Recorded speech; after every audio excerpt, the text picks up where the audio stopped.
Go for it. Right. Is it recording? Yeah, I think so. It's eye tracking me. Excellent.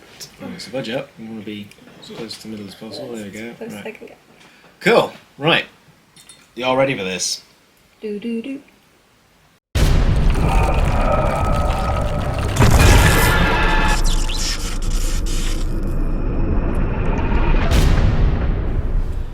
Hello and welcome to this special episode, the June vlog. We've managed to get this far. Unfortunately, I'm recording on the 29th, so I've got to edit and record this all in one night. But you may notice there's another person sat here with me. So this is my wife, Gemma. She is a board game enthusiast as well, but she's also a writer and other things as well, so, you know, day jobs and such. But the boring bits, we'll ignore that for now. Right, so this is a special episode because we both attended the UK Games Expo 2023. This was at the beginning of June, so sorry, I'm just getting my notes back up. There we go. Yeah, this was at the beginning of June. So in the last vlog, I talked about, you know, what our plans were for the expo. You know, sort of pitching games and taking books and games and things with us, and pitching the tables as well, which the lovely Tom and Kim have been making for us, or making themselves, and we're helping them to sell. So yeah, but this time Gemma was able to come with me. We were able to find time in our schedules to make it work, and she was able to come to her first expo in what, 6 years? Yeah, something like that. It's been a really long time, but it was great fun and it is massive. So I think the last time I went, it was still at the Hilton. So that is a long time ago. That's a deep cut, yeah. And this time there were two massive halls in the NEC that were completely dedicated to it, plus a load of rooms in the Hilton where I think they were doing role-playing games and things like that. So yeah, it's a lot bigger event, and I think they had, was it over 50,000 people? It was some crazy number. So it definitely felt like it. Yeah, it felt huge. And there was even a third hall where they were doing like open gaming essentially, and a lot of like the cards and wargaming tournaments were going on.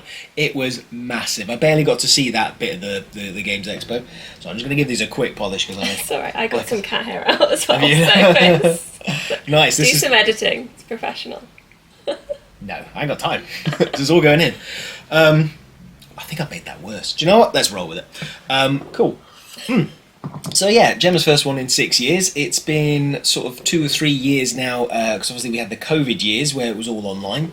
So for us, this was a bigger and better one. We ended up with a corner stall right outside the entrance to Hall 2. And it was amazing. It just created so much extra footfall for us. We also had like a larger stall as well. So this year we were very focused on the table sales side of it, but we're having the tables there also meant we could do things like display our games. So we were sort of showing off Haunter Culture, selling our last few copies of Ghostal, which are now officially out of print. We have sold every single copy that we have available, barring like a few in the spare room, which are, you know, I'm loath to get rid of because they're like bit of history, you know, and they're still sealed and they're probably mouldy at this point. I'm joking, but yeah, they're ready to just sit in my little stash essentially. Yeah, so I think we should skip straight into it. So what were the highlights for yourself then on the as a first time person in about 6 years time? Wow, so there were loads of highlights. So obviously working the stall with everybody was super good fun and massively successful, and it was my first year there as the official Tinkerbots author, which was really cool. So for those of you who don't know, I wrote Ghostal, which is a short story / novella based on the board game Ghostal. So it was great to be there and show that to some people, and yeah, we sold out of all the copies we brought, which was also amazing. And then away from the stall, I got to hear some talks from Luke Gygax, who's sort of the very first person who ever played D&D, obviously designed by his dad, which was really cool. And also got to hear Ben Aranovich speak, who's the author of the Rivers of London series, which is an urban fantasy / police procedural. I have to apologise. If you hear any noise, that's cars and stuff. We're having to record a little bit earlier, so we've got quite a busy road out the back, so apologies if you can hear the rumbling of vehicles going past. Sorry, carry on. I thought you were apologising for the Rivers of London series. Don't, it's a really good series. Good things too. Yeah, you should check it out. And I also managed to, so Ben's got this lovely picture here, so I won a charity auction for a piece by Ralph Horsley, who was the designer of the UK Games Expo dragon that you'll have seen on all of the posters and the badges and things like that. And the front of the... Yes, and the front of the guidebook and everything. And he did this piece for charity. And yeah, I won it, which is super cool. So that's going off to be framed tomorrow. So yeah, those were probably my highlights. Oh, also I should mention the Jolly Boat show. So we went to go and see that one of the evenings. That was our only evening where we actually managed to really do anything. Other than that, it was just sort of collapsing after being on our feet all day. So yeah, big shout out to the Jolly Boat folks. Yeah, unfortunately we didn't do a lot of gaming, did we? I think we managed a game of Blood on the Clock Tower, which was good fun. We had the obvious issue of like teaching at the time. So a lot of the hour and a half that we had spare was spent learning the game first, and then maybe getting a 20-minute game in, and then someone got cursed out, obviously. Yeah, it was a good game, but I think there were only 5 of us playing, plus the person who was running it. So I'd say it's definitely one for larger groups. It definitely had that one like werewolf, one night werewolf or whatever it is, ultimate werewolf vibe to it. You can see that DNA running right through it. Yeah. It was very nice. It was hella overproduced, I thought, for a game, but that seems to be the... I mean, it was cool though. Oh. Thanks, mate. Yeah, it was very cool to look at, and very nice to sort of touch, because it had these like cool features like felted backs on some of the player aids, so that the little tokens could be slid around, but they kind of like almost like Velcro, but not quite themselves to the board, which was quite nice feature. And the box turned into a massive... It looked like a book that you could have on a stand, which I thought was really cool. That was like 15 minutes of the trying to figure that out, how it worked. I don't think we quite got it right, but there was like clips or something, wasn't there? But it was those horrible clips that kind of dent the cardboard at the same time, so you do wonder how long those would actually last. So hopefully there's something a bit better they can come up with, like crocodile clips or something like that. Yeah, cool. So those are the highlights. For myself, it was selling out of Ghostal. Yay! And a bit sad as well, because obviously it was the first game that we produced, but getting it all gone is fantastic. I got to pitch Horticulture to a few folks who were wandering around as well, and then I take some... Okay, so when people come over, right, I love this, when they come over and say, oh, we loved Ghostal, what's this? And it's like, perfect. I jump in, do my little spiel, run through it. We had a few sales of that on the pre-order system. I won't go into the details of where Horticulture is right now, because we're going to work through UK Games Expo, but it's still coming. Yeah, and that was lovely. And then you can still pre-order it, right? You can still pre-order it. Taking pre-orders. Yeah. If anybody watches this, then yeah, pre-order. Yeah, good. That's why I brought her on. She's marketing, fantastic. So. I don't think you'd see my social media channels, because you would not say marketing fantastic if you saw those. There's a lot more on there than ours. Gotta tell you that. Yeah, which was great. And the other highlight was my first proper rounds of pitching. So I have pitched to other publishers before with a couple of games, but I felt like it was very rushed in terms of like the game designs themselves were very kind of like not play tested enough. This was the first expo where I've gone where I felt, yes, I have 2 reasonably well play tested games that are very tight, very mechanically sound, very thematically sound, and I took them along. One of them was Dragon Ranch, so that was the game where you're sort of ranching dragons essentially, but you're sort of bringing them back, earning prestige for your little ranch by rewilding dragons, showing the locals through quests that you can use dragons in a useful way and that they're good for the environment, etc, etc, and then obviously donating to charities, building your ranch, breeding new dragons, that kind of thing.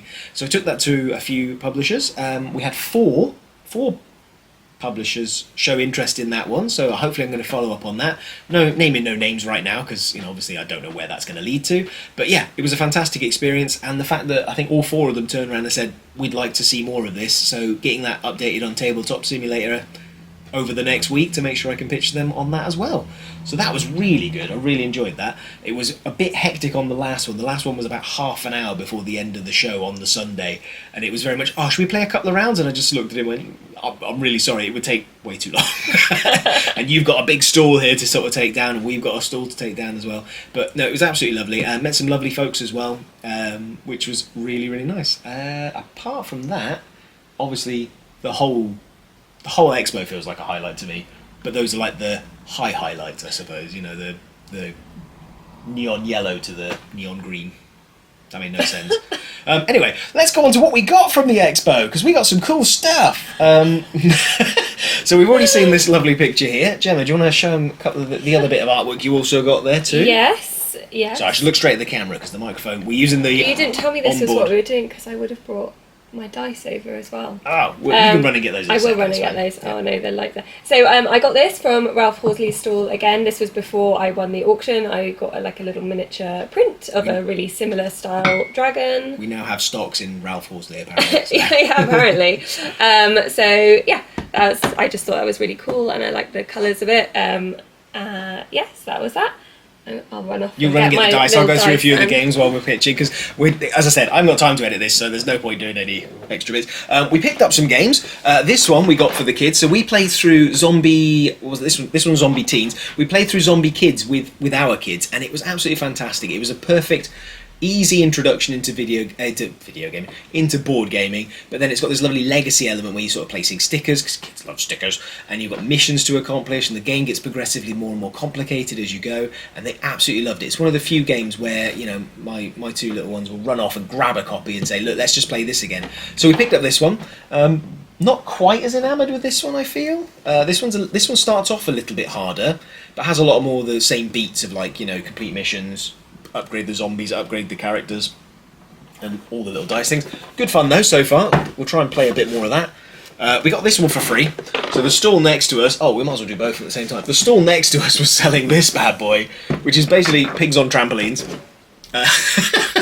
So the idea is you're trying to bounce these pig figurine things. They're like, you know, like how kids' toys, like bath toys and things, they're like quite rubbery. You sort of bouncing them off actual trampolines with these sort of meshes across the middle into this hole in this like stand. I don't even, you can sort of see it there. And you're trying to get the pig in the middle to score a mud splat basically, and the dirtiest pig at the end wins.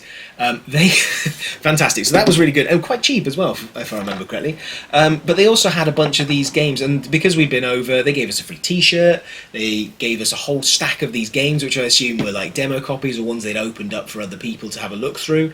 So we went through and grabbed this one as well. The kids have been asking for this one as well. Unfortunately, my littlest, whose language skills aren't quite there yet with like reading and things, so sometimes he gets a bit stumped. But apart from that, this is really good fun as well. It's a name 3 game, so essentially you've got 5 seconds to name 3 things which someone reads off a card. Some of them are super simple, so like, you know, name 3 fruits, and then other ones are like name 3 cathedrals, and I go, no chance. So yeah, bit. Do you want to play a quick round for the camera now? Like it takes 5 seconds? No. No. All right. Okay. Don't want to embarrass myself. Maybe we'll do it in a future video or something like that.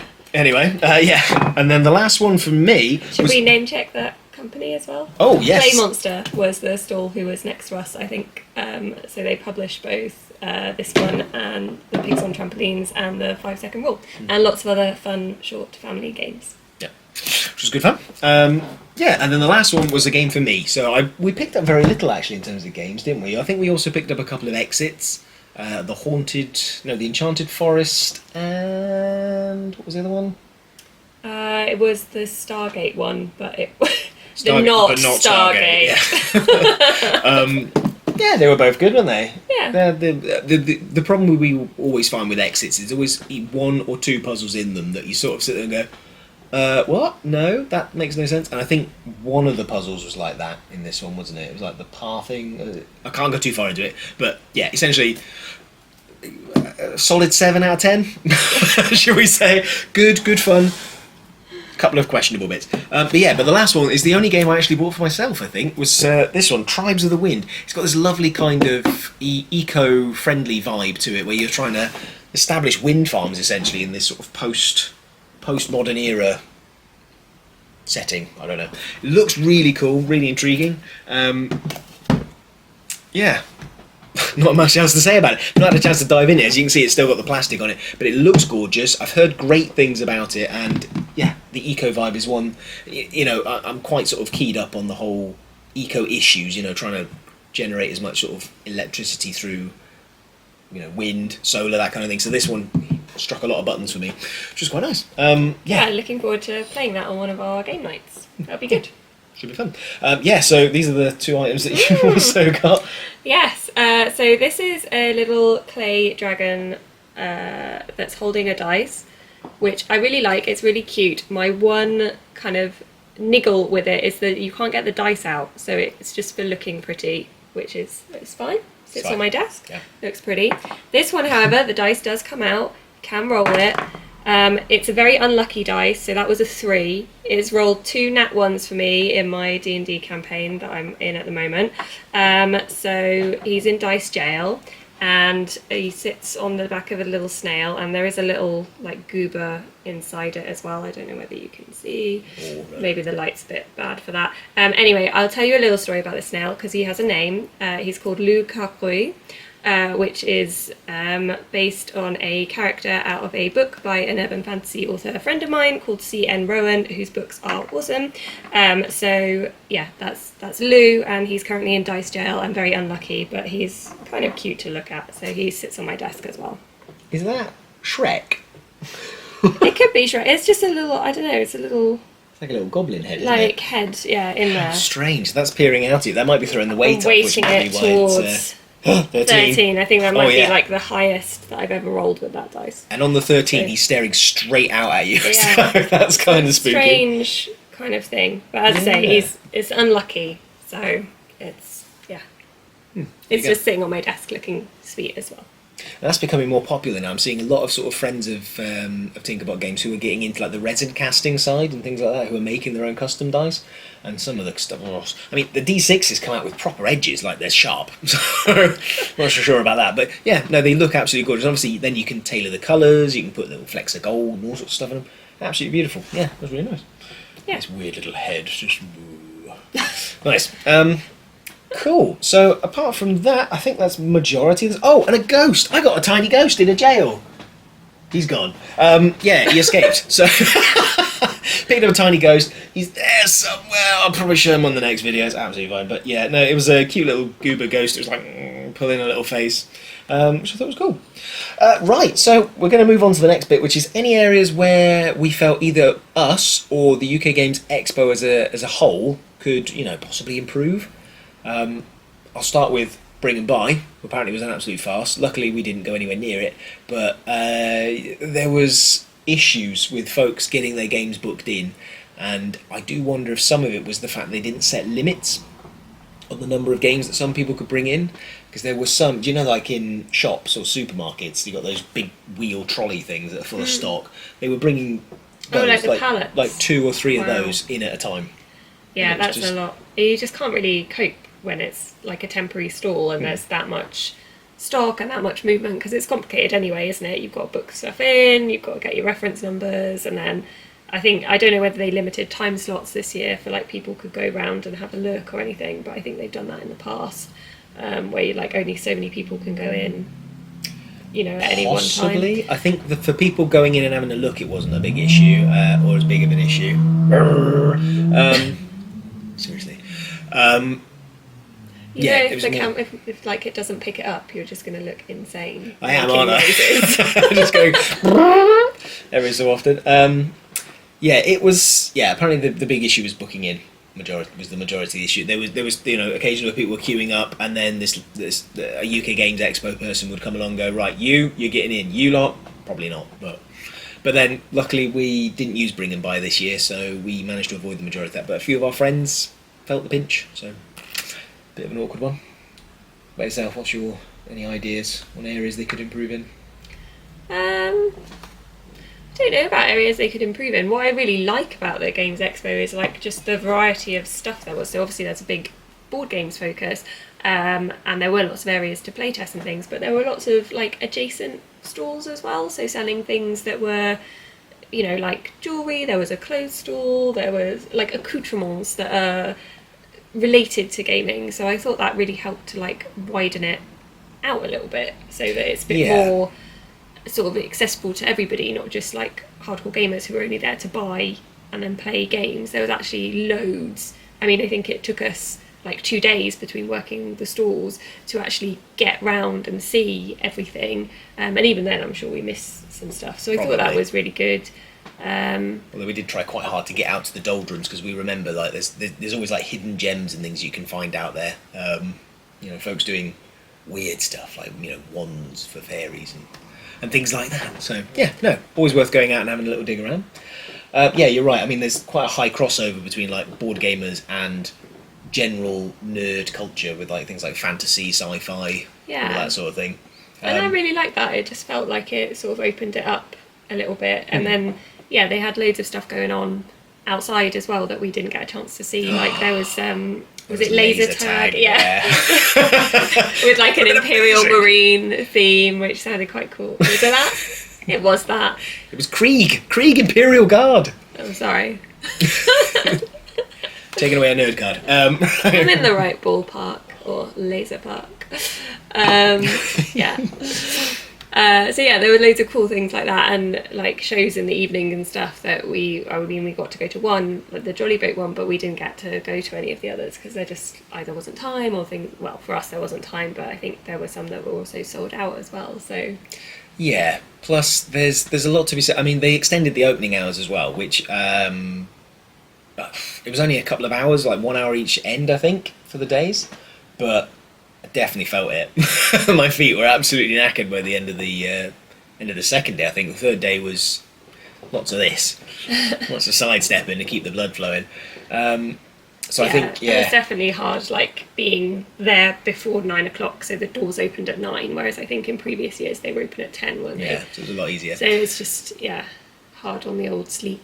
I think the distance between events or between areas is probably something I'd call out as well, because now it is so massive and spread between so many different halls and the Hilton as well. So trying to rush between them, I know there were some panel talks that I would have loved to see, but they were over in the Hilton and we were in the NEC hall.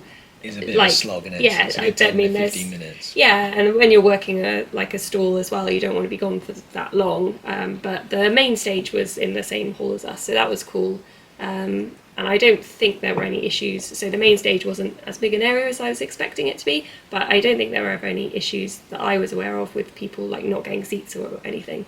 Apart from when they were doing the raffle draw, when like everyone was there for the raffle. But oh yeah, I saw a few comments on the board game groups complaining about what? About the raffle? Bottlenecking, basically. They were just like, I couldn't get past. Like it's like you could just go back around and that sort of thing. I mean, that was only for like 15 minutes at the end of each day for the raffle, because as soon as people found out they hadn't won, there was only one prize each day. So yeah, then everyone just kind of filtered away. So I didn't think it was a big issue. No, I think you're always going to get this sort of thing where people will complain about something. I think the big complaints were that and the paintball stall. Apparently trying to sell paintball excursions for folks, including to visibly pregnant women or people who are just trying their best to get past without getting noticed by this person. But you know, they're there every year, so you just got to learn to get right past them. They didn't try and sell us anything, so no, got away with it. Yeah. Clearly don't look like the sporting outdoor type, so there we go. Oh yeah, that's fair. They did have a cool badge collecting thing that the Settlers of Catan folk were doing, who sponsored it, or they sponsored some part of it, but they had people going around with little sets of badges, and then the idea was that you traded your badges away to get one of each of the different types of resources in Catan. So yeah, we all got to say, can we have wood for your sheep? Or sheep for your wood. No. Yeah. So that was kind of cool. And then when you got all of them, I think you got a little bonus badge for getting all of them as well, which I did. So that was cool. Just checking the battery. So this camera's lovely, but the battery, it's a thirsty little beast. So yeah, fantastic. Yeah, no, I couldn't think of any other ways to improve. Overall, I don't know about yourself, it just felt like a good, successful expo. Like the Saturdays especially felt very busy, and the general sort of vibe was just sort of positive, upbeat. We met loads of friends that we haven't seen for ages as well. It just felt like a happy, or almost like a return to form for like previous years, without pressure. I don't know, like in previous years we've always felt pressure to do something, to accomplish something. This year, I don't know whether it was the position of the stall or just the fact that we went as such a big group this year, but it just felt like the pressure was off and it felt like we could enjoy the show and enjoy being part of it. Yeah, I think everyone had an opportunity to have a wander around and kind of do what they wanted to do as well as being on the stall. One point I did have that could maybe be improved on that I've just thought of is that... I can't go back to a previous segment. I'm going back to a previous segment. Is just the accessibility of some of the aisles and things. So I definitely noticed a few times, because we were on a corner, some of the people who were maybe in like wheelchairs or needed a bit more access, they would kind of wait by our stall, and you know, we'd have a little chat with them and they'd be saying, oh, you know, it's fine, nice to hear what you're talking about, but actually I'm just waiting because I've sent in someone I'm with to go and buy something from another stall because they couldn't physically get their wheelchair into the aisles where they were a bit narrow. So I think that's something that maybe could be thought about for next year. It's just sort of making it a bit accessible. And I know we've been thinking about how we can make like our stall a bit more accessible as well and make things a bit more visible from like different heights and things. So that's definitely something that I noticed and I think could be improved on, especially where it's like so crowded as well at the really busy times. It's definitely harder for people to move around if they've got some accessibility needs. Exactly. Yeah, no, that's a very good point. I think from our perspective, it was finding a way to lower the tables, wasn't it? Like we've got a big demonstration table for horticulture, which unfortunately is at a set height, just the way it's constructed. We really need to find a way to sort of either have like a secondary table that we can kind of lower down so that folks who may be in a wheelchair could get to it, or I don't know.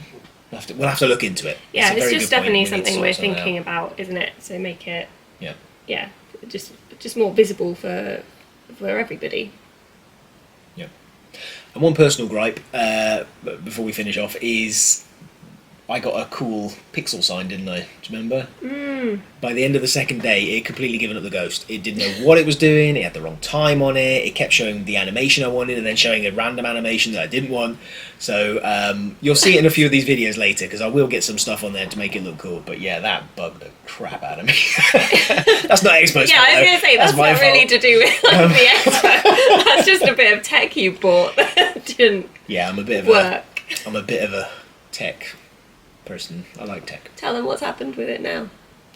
Oh, because it can't connect to the internet, it now thinks it's, 6 o'clock in the morning?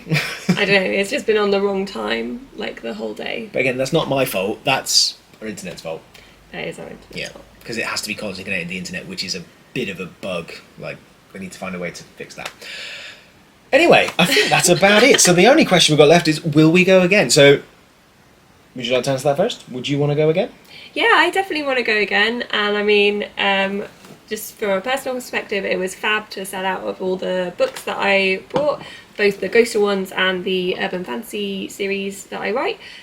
So yeah, I'd love to go again and like bring more stock and be able to talk to more people about that. And I think it's just really nice to sort of feel you're among people that you know you're going to have something in common with. Even like at the very peripherals, you might be into different types of games, but like you're all there to celebrate like that niche and the fact that everyone loves like board gaming or tabletop gaming or anything like that. So you kind of, what I really liked about it was that I felt that I knew I'd be able to strike up a conversation with pretty much anybody because we were all there for like a really similar reason, which is just to celebrate all these board games, which so yeah, it was just really nice feeling like you were among I don't know, your tribe in a way. Your peers. Yeah, peers. Tribe. Is that good? Like, Tribe's good. I like tribe. Yeah. Yeah. Yeah. So yes, I would love to go again. Nah, not for me. It was pretty boring. Don't like board games. No, again, yeah, we're going to try and be there again next year. We've already talked about sort of dates and things like that, but they haven't released the bookings, so you know we'll be slathering at the door when it's time to book in the stall for next year. What size stall that's going to be? Don't know. I think we might try and aim for the same thing because it was so successful. Yeah, no, I absolutely loved it. It's possibly the best show I've been to since the first couple, when I used to go as a punter. In fact, the very, very first one, little Jack and Nori here, I went with a university friend, and it was lovely. It was where it was sort of in the middle of Birmingham somewhere. It was more sort of like a sports centre. It was kind of bizarre. And it was much, much smaller, a lot less going on, but still really, really cool to go around and sort of play games and all that sort of thing. The only caveat to that being that I got bitten by bed bugs because the hotel we stayed in was a scuzzy hole. So that was fun, coming back with all these little track marks all over my arms and legs from the little but Yeah, oh, I'll have to bleep that. Oh no, more editing. Boo. But that's on you for picking like the cheapest, it was scuzziest hotel you could find. It was cheap and we could walk.